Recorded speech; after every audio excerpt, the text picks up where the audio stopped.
Right now on Hoosier News Source, we'll tell you more about a controversial issue involving Title IX and find out how students at IU pay for school, from FAFSA to loans. And I have the details on just how cold it will get in Bloomington tomorrow and when warmer temperatures will return. Hoosier News Source starts now.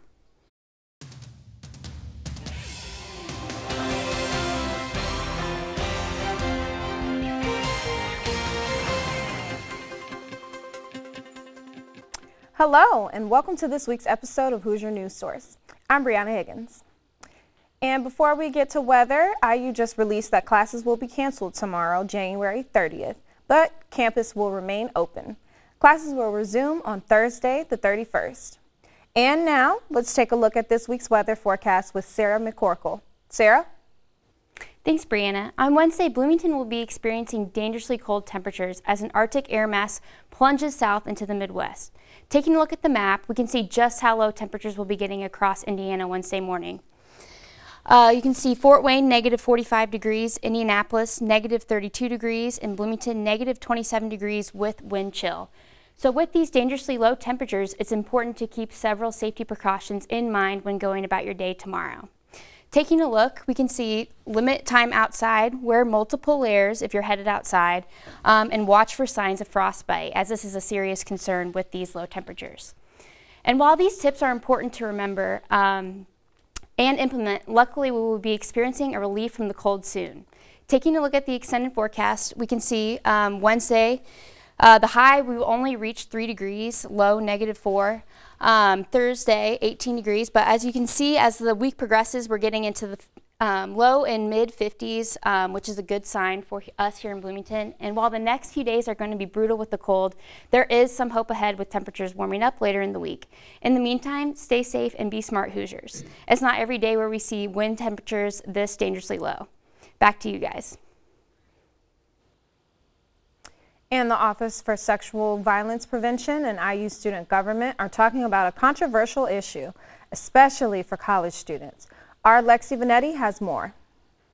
Controversy has sparked here at Indiana University, along with the rest of the nation. I'm outside the IMU preparing to head in for an open forum. Here, students will get the opportunity to learn about the proposed Title IX regulations and how it will impact them. Not only did students get an opportunity to learn more about the changes, but they also received guidance on how to draft a letter to the Department of Education. The forum was hosted by the Office for Sexual Violence Prevention and IU Student Government. Each change being made to Title IX was discussed in detail, but they focused on the change in definitions to sexual harassment and cross-examination. That now survivors would be subject to essentially what could be potentially a traumatizing reliving of the experience that happened to them that's mandated by the federal government, which is different than what it was before. Students had mixed emotions of the proposed changes, but all attended for one reason: for their voices to be heard. And if students are involved in the process that could affect someone's life indefinitely, then that would be very detrimental in my opinion. It's important that our community stays informed and is able to provide their input on what they think is important or not important about these proposed regulations. For more information on the proposed Title IX changes and the impact it creates, head to U.S. Department of Education. For Hoosiers News Source, I am Lexi Vanetti. For more information on the proposed Title IX changes, go to ed.gov and stopsexualviolence.iu.edu. And caveat emptor, Used Books is paying it forward by offering $1 off every $10 in-store purchase to reimburse city parking fees. As parking meter rates continue to hike, the bookstore owners have decided to show their appreciation for people that still pay to park downtown. If you thought IU implementing the two-step login was going to protect your account, you may want to proceed with caution. Recently, a security researcher developed a tool for online hackers to get access to two-step login sites. IU's cybersecurity experts are receiving threats, but will continue to block the known malicious sites. UITS is working to ensure that IU is able to stay one step ahead of cybercriminals and keep the login policy convenient for its users.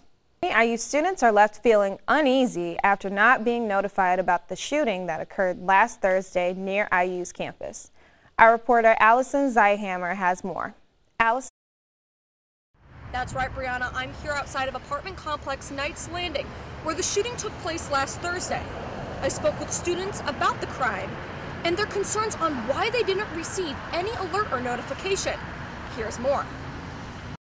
Last Thursday, around 9:15 p.m., a shooting occurred at Knights Landing Apartments, just west of IU's football stadium, leaving one dead and an IU student injured. The two suspects, Jamarius Turnage and Cletus Collins from Fort Wayne, traveled to Bloomington to purchase marijuana from the victims, but decided to rob them instead.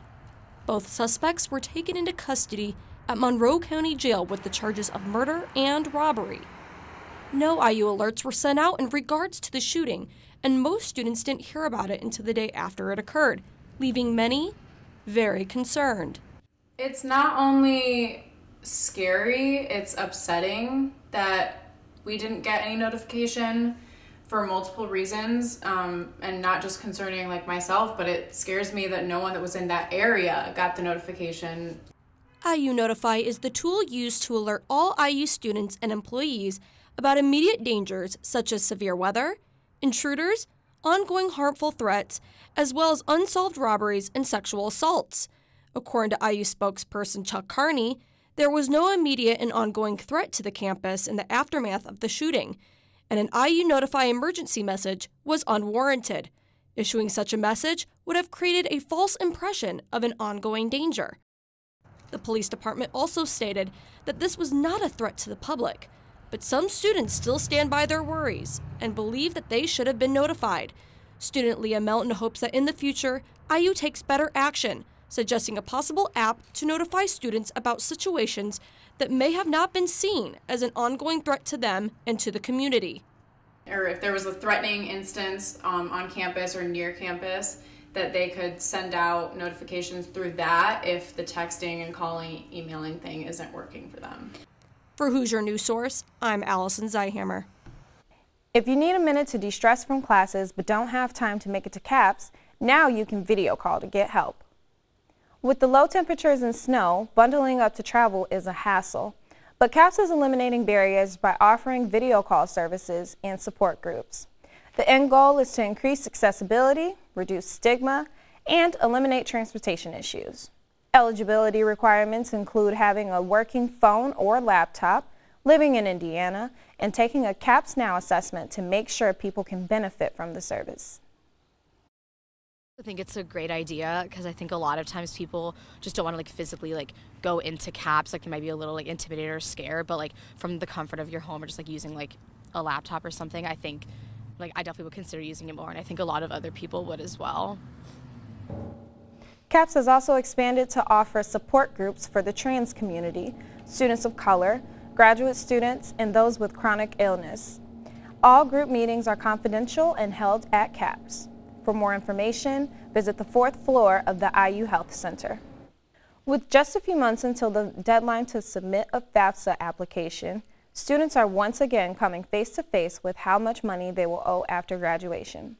Hoosier News Source reporter Andrew Lamparski took a look at the current state of student loans at IU.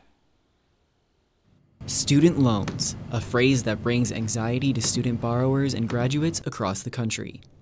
Even here at IU, the frustration of collecting debt starts as early as freshman year. The debt that had accumulated by the end of my first semester of freshman year was extremely overwhelming, even if I'd worked my entire high school career to try and make money to pay it off. But since the 2011-2012 school year, the amount of loans taken out by IU students has dropped by nearly 20%. In fact, between 2016 and 2017, the total amount borrowed fell by $13.6 million. So what's bringing down the total amount of student loans taken out at IU? The university gives some of the credit to letters like these that tell students how much money they already owe. Every fall, students are notified by mail of their estimated post-graduation loan payments, a program which started in 2012. The university also began offering financial counseling to students through their Money Smarts office. Assistant Director of Financial Literacy Morgan McMillan gives advice to students facing debt before they graduate. I think something that a lot of people don't realize is that while you're in school, as long as you have federal loans, you can actually pay on them, which will help to reduce the interest that you're paying once you do graduate. While it's unclear whether the trend of decreasing student loans will continue, Macmillan hopes that efforts to educate students will have a positive impact. I think in large part that student loan decrease has had a lot to attribute to just students learning a little bit more about that process and understanding it for themselves. For Hoosier News Source, I'm Andrew Lamparski. If you are currently borrowing federal loans, you can find out more about your current standing by visiting nslds.ed.gov. The deadline to apply for federal aid for the 2019 to 2020 school year is April 15th. And coming up, we tell you what's going on around the world with our global report. Stay with us.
Welcome back. Now let's take a look at stories people are talking about around the globe.